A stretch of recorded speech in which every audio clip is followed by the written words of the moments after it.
And now, the Song of Sandingomm, written by Timothy Vavra, and narrated by the same, and inspired by Brian Jacques and Mossflower. Harvest leaves rustled through the blustery winds of autumn, last of the green for the season, the transformation of elm, laurel, aspen, beech, maple, and gables of many trees, echoed the metamorphosis of myriad seasons. Golden, orange, damson, and crimson leaves intermingled in fallen tufts as the spirits of another age carried them throughout the forest of moss-flower. The river moss contained a vast assortment of treasures down its storied currents. It carried mischief and trouble just the same. A janky raft cobbled together hastily was on a merry jaunt down its river, down towards misadventure. 2 squirrels manned a piteous skiff as it jostled and cavorted to its unknown destination. Before the feast, greetings among good friends and families, reuniting, sometimes for the first time in many seasons, abounded throughout the Abbey Hall. For the first time in some time, Gingerbeer and Sandingomm came to the Abbey to celebrate, bringing their son Toothsome with him in the prime of his life. He was a cat dressed dashing, but rugged for adventuring. Nuff and Nufflet approached the family gregariously, eager to catch up and greet them fondly. Nuff hugged Sandingomm around her hip and squeezed her tightly in a warm embrace, singing, "The G in both our names stands for Wren. If you don't understand that, you're a dim-witted hen." Nuff sang warmly to anyone present for them to be hearing. Holding a bag full of caramel nips for the Dibbins, he continued his singing jovially. "Hey there, Dibbins, I've got some nips. I've got a bag for you. I've got a whole bag full of nips. You can have, you can have, you can have, you can have, you can have 1 or 2. After the excitement of snacking died down, proper introductions were made by Norton, Nuff, and Nufflet, and the lady folk became acquainted with the mysterious young Toothsome, and their parents they knew so well. It seems Toothsome was restless down on the farm, and yearned for wandering and adventuring. Their parents were happy to have Nuff agree to take them on their next big adventure, as Morton had recently begun preparations to more fully ensconce himself in the Abbey, as its defender, and a brother mouse among the few so chosen. 3 great heaps of food abounded in Redwall Abbey. The cellar hogs of the Abbey, Hurdy and Cooks, had been glad not only to have grown to be master craftsmen responsible for some of the grandest work of the newly established Abbey, but to be masterful in the provisioning of harvests and hold-asides for feasts of this kind. For those who saw the food set before them were taken aback by the scale of the rations before them. Flowing over abundant were grapes, apples, fruits, fresh candied, baked and dried of all kinds. Deeper and ever turnip, tater and beetroot pie piled high and baked to a golden brown. Hot root soup with river shoot, candied chestnuts peppered throughout the fair, for the joy of picking for all involved. Kind and gentle beasts from all over Mossflower had congregated here to share in the splendour of nature's beauty and in the kindness of the Abbey's generosity. The Abbess Germain presided over the festivities, along with Bella of Brocktree. They proclaimed grace with reverence, but briefly and eagerly. Great goblets filled to the brim with dandelion and burdock cordial. Tankards filled with nut-brown beer and buttercup and honey cordial were brought for the Dibbins and young at heart. The mole feast of Mossflower had begun. Spittle and Spook had escaped from dire straits several times, once escaping from a dreadful life as oar slaves on a blood wake seasons ago.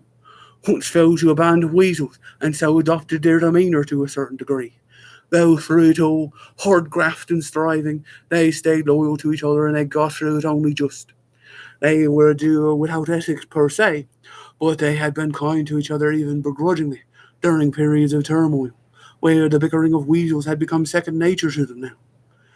The 2 squirrels stumbled clumsily into the door jambs of the gatehouse, Martin's abode at Redwall Abbey. They clambered over his rug, micturating upon it, confiscating his full haversack, laying on his bed, chewing his cheese in nut-hole forals the victuals contained. Spittle kept his feet upon the bedroll, dislodging Martin's sword secreted there. Not to let such a chance for grand thievery go unutilized, the squirrels thought to away with their apples, walnuts, cheese, and their chanced greatness before them, in a black leather scabbard with their red pommel. They absconded down the river as they came, though on foot and hastily so, as their makeshift raft had become asunder. It seemed only a moment for the mole feast, yet Martin was stuffed beyond measure. He'd not allowed himself to take advantage of the bounteous harvest as much as before now, and he was ready to rest and digest. Back to the gatehouse he was glad to go home. He found it ransacked, and upon first appraisal it was clear his sword had been nabbed. Oh, it took a great deal not to have his sword by his side at all times, and only days ago he had felt safe stowing it away for the first time, having disciplined himself to set it aside for other wielders, other warriors after him.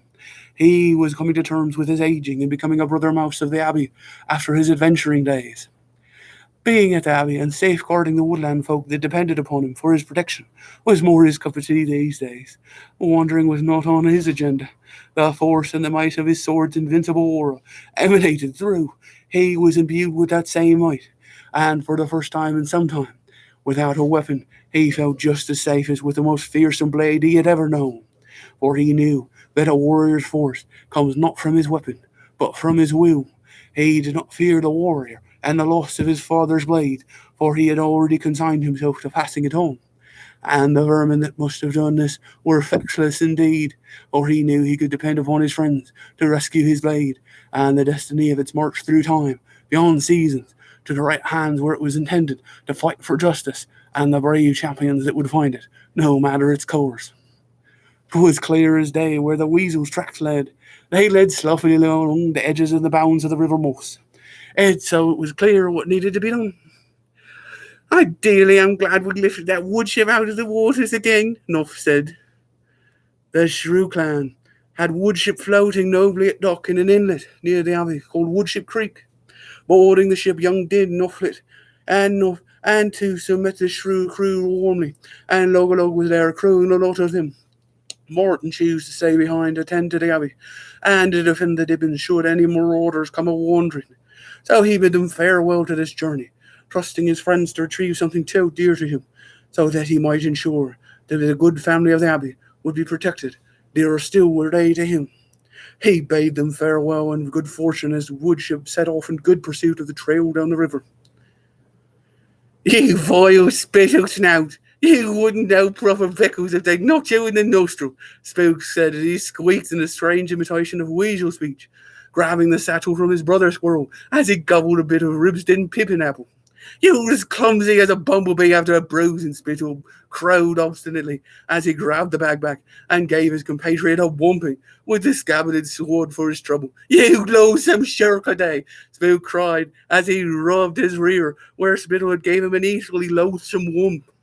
The squirrels were so lost in their bickering and their chattering. Spook walked into a broad pole connecting to the stranger contraption craft either had ever seen. They knew at once they had found their organ. The cat's paw cut a merry and majestic path. It chugged jauntily down the river moss as the crew of the good woodship gazed appreciatively in awe and wonder of a strange new type of ship.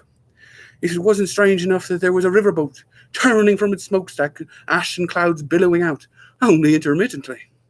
The ship was clad in ivory, red and gold, with ebony accents, and it was done in an exotic fashion. The name of the ship was self-evident, as the ship was styled to resemble that symbol of old great fortune that charmed Cat's paw.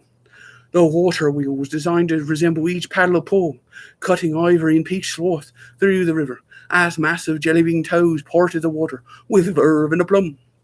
The woodship crew surmised at once the course of action that must be, obvious from a distance to the keen minds of the fellowship, which plan was most smooth in the boy. Oh, Nuff began singing. We'll right the wrongs of gambling vermins for this cat's paw, a den of beasts of ill repute that trick to avoid the trouble, or a quarrel, or a quirrel, a quibble will be pudding, look, stock, and tooth boom, and a barrel. The catamaran was so suspended by ropes, pulleys, and cables above the cat's paw as to function as a crow's nest and a command bridge. From the catamaran, the leaders of the crew, the owners of the cat's paw, witnessed the woodship approaching. The two cats who owned the cat's paw were called Nathan and Robin Birdcage, and they meant business as much as they meant pleasure. They began talking with their most trusted bodyguard and right-hand mouse, Eunice Bramblethorn, the toughest mouse in area for counties around. Robin asked her for a threat analysis, and after an ocular appraisal, She noted that the crew aboard the not-so-distant woodship here were as docile and amiable as mole-babes. As such, she foresaw no trouble in letting them aboard to gamble and to enjoy the cat's paw's enjoyments. The woodland crew was getting ready to sortie onto the cat's paw as both vessels were approaching a nearby dock. They had already devised a cunning plan, per enough suggestion. Toothsome had been lodged in a barrel full of the rainbow flying fish. Nearer the core there were kippers for him to dine upon his sustenance, as he awaited the signal to emerge, off the right for the moment to occur. There was another step to Goodenoug's plan, but plan B would inside man would be beneficial in any case, and Knopf's plan A would leave the situation as his masterstroke in the heist, to retrieve Martin's sword from the vault of the cat's paw. Dinny lent Knopflet with good cheer his brother dagger that bore the fighter had made for him. "Oh, I expect you'll be returning this, young Zormouse. Oh, I'd be best you return yourn with my bagger in good health. My taking clothes be telling me I should stay with the woodship here and leave the cavorting and the snakering to Zornopho. Us and Mokind be finest at the extraction trains regardless." Knopf and Knopflet were exiting the woodship whose crew stayed behind in clandestine, though that they would not pursue the cat's paw, but from a distance not visible by other ships, catamaran for a day, to follow the plan and get under way ready for rescue. With Toothsome bravely in a battle of fish, the mouth thieves approached the dock, where to enter the cat's paw. Thankfully, there was no red carpet for the fish barrel to gun up, but aside from that, the entrance to the Cat's Paw Casino riverboat was as classy as they come. Discreet wood paneling and lighting subdued as if for a candlelight dinner, along with the gentle swaying of the larger ship, made the new passengers trepidatious regarding the surroundings. The crew were as friendly as they come, comfortable they had the situation in hand, as North negotiated with them for the barrel of fish. "You say of fish as a barrel of gold, you see. These fishes have a very specific provenance, destined for the King of Siam to dine upon, once they got sidetracked to this here destination. Surely they will not last the trip, and we would be glad to exchange them with your owners for some chips and accommodation here on the Cat's Paw for an evening or a few, as our fortunes find us." The chip dealer of the House of the Cat's Paw had heard of such arrangements before, as shortly ago an arrangement was made for 2 young squirrels for such Trevor as got the nice compensation for it. It's a bargain for acquiring such a marvellous blade. Surely the luck of the cat's paw was in its might, for if a barrel of royal flying fish had made its way here, it was upon serendipity. Robin and Nathan were glad to have such rarefied treats to sup upon, in the worst-case scenario, for a few nights' stay, and whatever fortune these 2 mouse thieves might be convinced to part with. But they were shrewd negotiators. They knew that some might come, or already be on the ship, who might find these delicacies even more valuable. And so they were glad to sit them in their cool pantry until they could be found that none on the ship would desire the flying fish more. Now, bedecked with chips and an accommodation for as long as their fortunes found favourable, they were let into the holes of the cat's paw. There was every type of woodland beast that could be found seeking their fortune. Weasels, foxes, rats, voles, stoats, otters, shrews, and other creatures could be found, though mice and squirrels were vanishingly few among them, and badgers were entirely absent. All kinds were playing the games on offer, which resembled a fair of distant principalities. Roulette, blackjack, baccarat, dice games, and other amusements such as the Wheel of Fortune were on display, and in participatory use, and the dealers and attendants were bedecked in gold and brocade vests. There was a shell game as well, but the chips would be a little used to the mice, and though they played a few leisurely games of blackjack to peruse the crowd and wait for the right moment, they were keeping clear of the games they knew from their own guile to be rigged in favour of the house, which were most of them, spotted so by an older mouse who resembled them hauntingly. This mouse held a fascination in North's eyes especially, for he knew to introduce himself to get to the bottom of this strange familiarity he felt towards him. He walked up and announced himself as he always did. "I'm North, Prince of Mouse Thieves, and who might you be then?" "Gilbert Northreed's my full name, only the G in the surname is silent. Don't you know, it was obvious to all involved what the situation was. Strange as it must have seemed to the family, unexpected there was a reunion few could anticipate. Bradley North asked to know where Northreed had been all these years, returning to the Stickles. Norfried responded, confidently but not happily. I was glad to save Ben and Goody Stickle way back when they found you when they were little. But my Mrs. Your mum wasn't so fortunate. It was too hard to come back after years of adventuring, but she reminded me of your lost mother, so I couldn't bear it. I never expected to see you here, but I suppose it's good fortune that brought you to this place. If you'll be happy to have me as a friend, I'll hold you as a brother. But I suppose I have lost the right to call you to call me father. That right belongs to Ben Stickle, and I wouldn't deprive him of it. Goody's been your mum, and I want you to know your mother Columbine. I've not been able to think about all these years. Now, seeing her in your face, and the face of your young one here, I find that I will cease my travelling days, if I can find a nearby abode, once all these troubles die down. Actually, North replied, perhaps you can help us help our friends, and anyone who helps my friends is a friend of mine, matey. Northreed was well informed on what they intended, as well as what they needed him to be inquired for room service. He inquired, and he had a good bit of winnings, so he was glad to see the expense used to pull off a righteous right haste, and a grand bit of trickery was a perfect way to end a career in adventuring. When the room service arrived, Northreed said he was not to be sated with your average fishy fare, and that his appetite was in that state that only something fit for a king would do. When the attendant heard this, they knew they had the right thing to do was to say, right away, sir, and for a customer who will spare no expense, find Robin and Nathan to confer with him on what to do with his barrel fish that had been suddenly become such a windfall. When Northreed conferred with them, and paid an exorbitant sum for his princely portion, Robin and Nathan knew they had struck gold with this barrel, taking a portion for themselves to celebrate but a modest sum, and proclaiming it delightful but better to sell at a premium. They found North's trickery straight away. They consigned their royal barrel of flying fish to the depths of the vault to protect their investment just as planned. The master stroke in North's plan would have an unexpected touch of elegance to pull it all 3 generations working to make this last great heist go without a hitch. It seemed obvious, now that the barrel was in the vault, that all that needed to be done was for Northreed to request a portion of the fish. Nay, the whole barrel, wisely. Tewson agreed to spirit himself out of the barrel upon being left in the vault, and did so shortly after being left there. Thankfully, it was not stored at an obvious place, and not so evidently missing when Tewson put the barrel in as agreed, along with some choice loot for himself, including a fine captain's coat, a cutlass without match, and a masterwork of a light crossbow.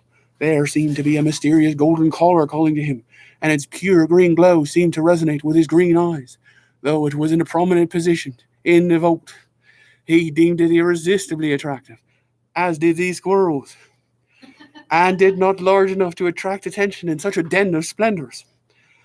When the room service came to fetch the barrel, he was still inside with his treasures, wheeling the barrel out to Northreed's room. Tewson felt scot-free as he patiently awaited his signal to emerge, much like these squirrels. They would likely have to fight their way out, unlike these squirrels, and he trusted his friends and their ability to wield their new cutlass ably enough to get back without debilitating wounds. Any beast looking to restore order in a place like this would like to keep the peace, even if a handful of treasures would find themselves away. Oh, after an attendant had compensated handsomely in chips for bringing the barrel to Northreed's room, the signal was given for Tewson to emerge, and emerge he did.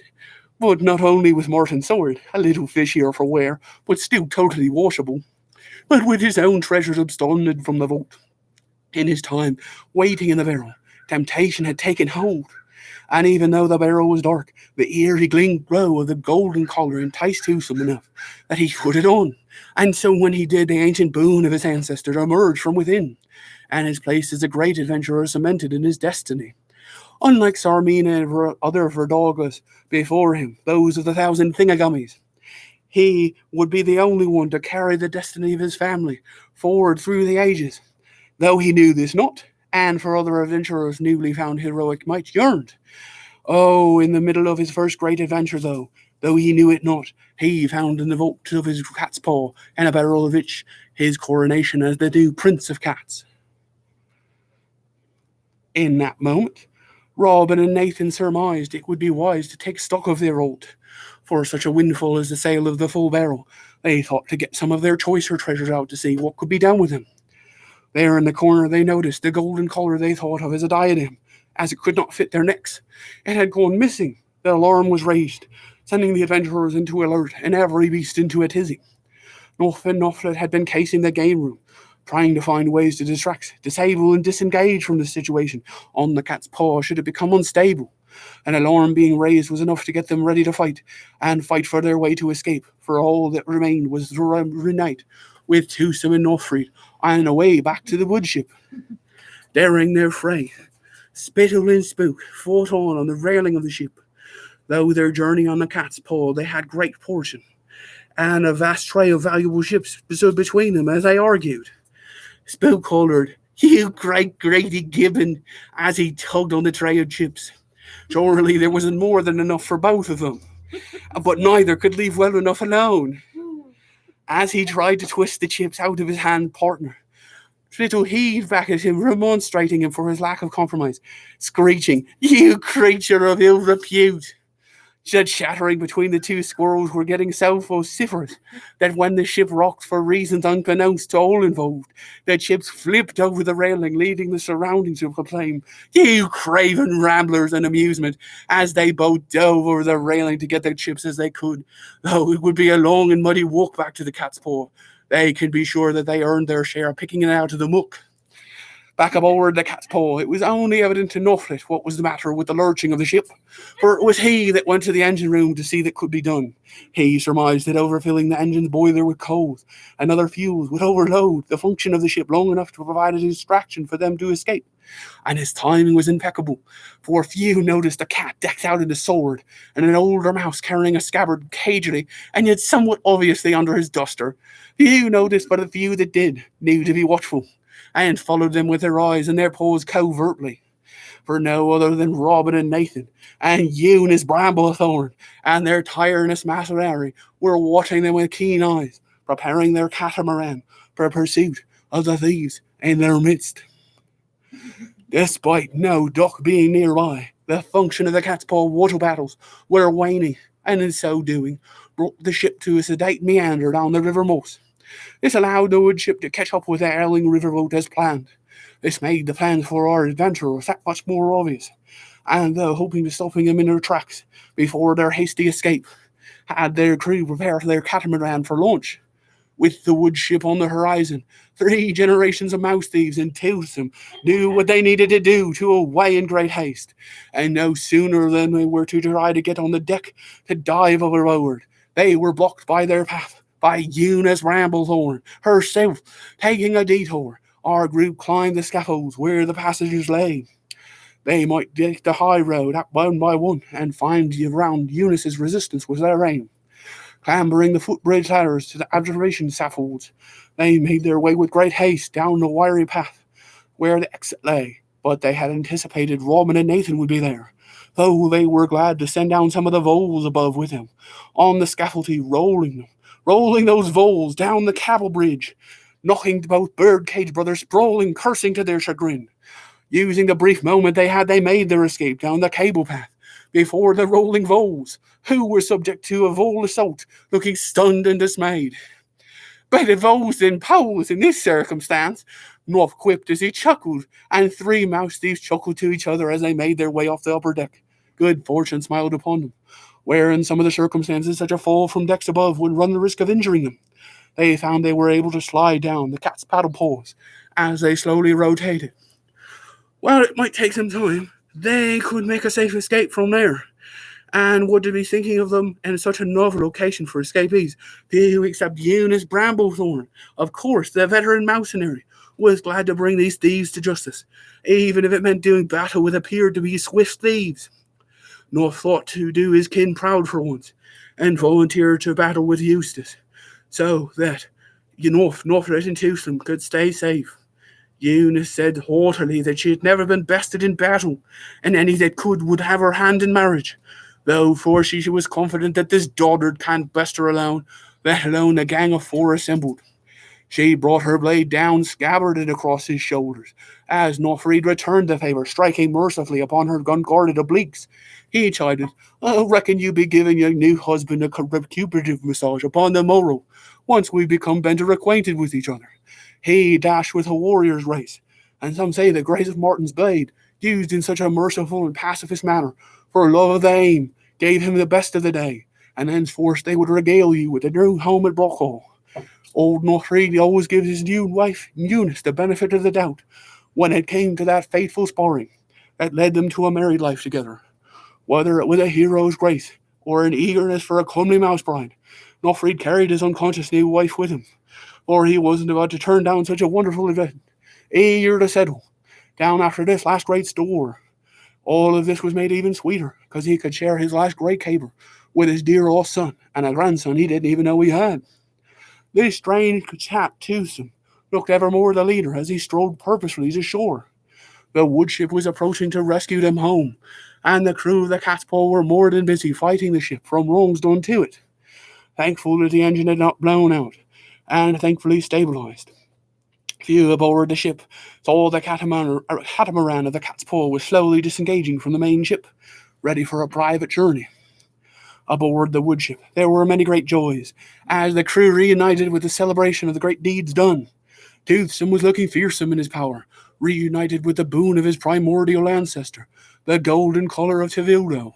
The captain's jacket and peerless scimitar didn't hurt, though he kept his light crossbow hidden, as it was thankfully low profile to be concealed. Nuff was so happy things had gone well, that he could not contain himself from singing, and Nufflet played on his father's flute merrily along with him, to the tune of a jaunty jig. The shrews, led by their chieftain Lochalog, pounded out a percussive element on their hearty footballs, keeping the rhythm. Our woodship set sail, our victuals in a pail, our squittles we will hail. Imagine, imagine, a baby's fingernail. Imagine, imagine, please don't shout and we'll boniculi, bonicula, boniculi, bonicula. It's midnight, she's hollering like a harridan, just as you'd expect. The Cat's Paw don't have a sail. Imagine, imagine, a baby's fingernail. Imagine, imagine, please don't shout and wail. Boniculi, bonicula, boniculi, bonicula. It's midnight, she's hollering like a harridan. North continued on the drawing of a new song to a conclusive end. We righted the wrongs of gambling vermin on the Cat's Paw, a den of beasts of ill repute that tricked to avoid the trouble, or quibble, or a quarrel was putting stuck into some in a barrel. The good ship Woodship sailed back to its cove in an inlet that was its home, Woodship Creek, and the crew of shrews maintained it wonderfully from its birth. From there, it was not too long of a walk to Redwall Abbey, where they were both excited about restoring the sword to Martin, drawing their adventure to a close. But they were not also inclined to draw the adventure to a close so suddenly.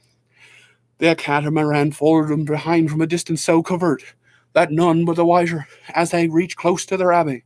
Then the passengers disembarked.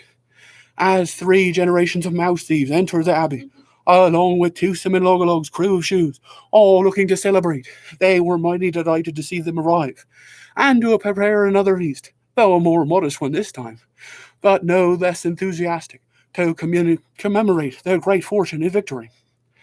Though when North and Northlet and their charming and mysterious grandpa Northreed showed up with their tale of how they should trick their sword out of the vault with a couple of their choice relics, he and Gingerveer had their misgivings regarding the merits of the methods and the manner of how they won them back.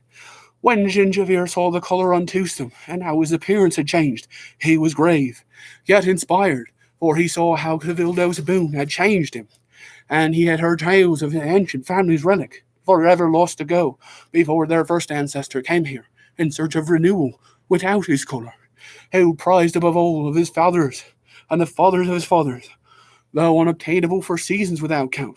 Recovered and renewed to his family, Gingerveer felt a twinge of pride, with twice as much foreboding.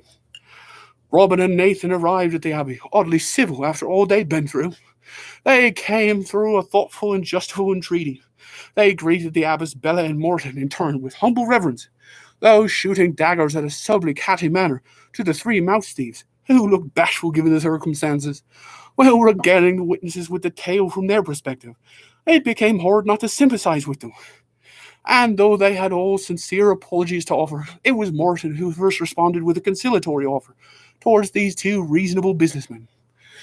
Though my sword, unfairly stolen by these two ruffians, was justifiably traded in good faith, there can be little justification for the purloining of Toothsome's colour, other than it was his natural birthright, as we now know. We of Redwall Abbey seek to do better than those that did wrong. This is why we would be glad to open our doors to you and yours, in time of aid going forward. And for a dozen seasons going forward, we will be glad to offer a nominal portion of our ales and cordials to you, as thanks for your understanding in such unusual circumstances. Robin and Nathan Birdcage, ever the pragmatists, outgunned and behind schedule, agreed gladly. They had all celebrated over some of the very same ale and cordials they had agreed to share, and all involved had to admit that it was the sweetest they had, and sweeter for the sharing. When Spook and Spittle got back to the Cat's Paw, they were not keen on travelling, and much less on gambling, so they spent their remaining chips on time sailing on the riverboat. Enough they decided to work there, and gladly joined the crew of the great steamboat. From the other side of things, they saw even more clearly the futility of coming to a riverboat casino to seek one's fortune. But they had to admit to each other they were both very fortunate indeed to have found a new home on the Cat's Paw. Of Toothsome's journeys and his adventures, it is said that the golden colour of his old manly birthright, he was nigh invincible, and he put the seas to practice in some time. Even the venerable Logolog recognized him as captain of the woodship in time, after 3 miraculous victories only Toothsome could have wrenched from the jaws of certain defeat. Thence he and the inspired crew of the woodship travelled long across the globe, righting wrongs and liberating wherever he found injustice. Occasionally he would return to old Brookhall, where Nuffrid and Eunice had taken up for retirement. There the old gang would meet, and they and Nuff, Martin, Dinny and Nufflet would go to the Abbey, and Gingerveer and Sandingomm would return, and when summoned by a sparrow, to reunion with their son, and it was always a memorable and delightful occasion, worthy of fond remembrance. That concludes the tale of Song of Sandingomm. Tune in for more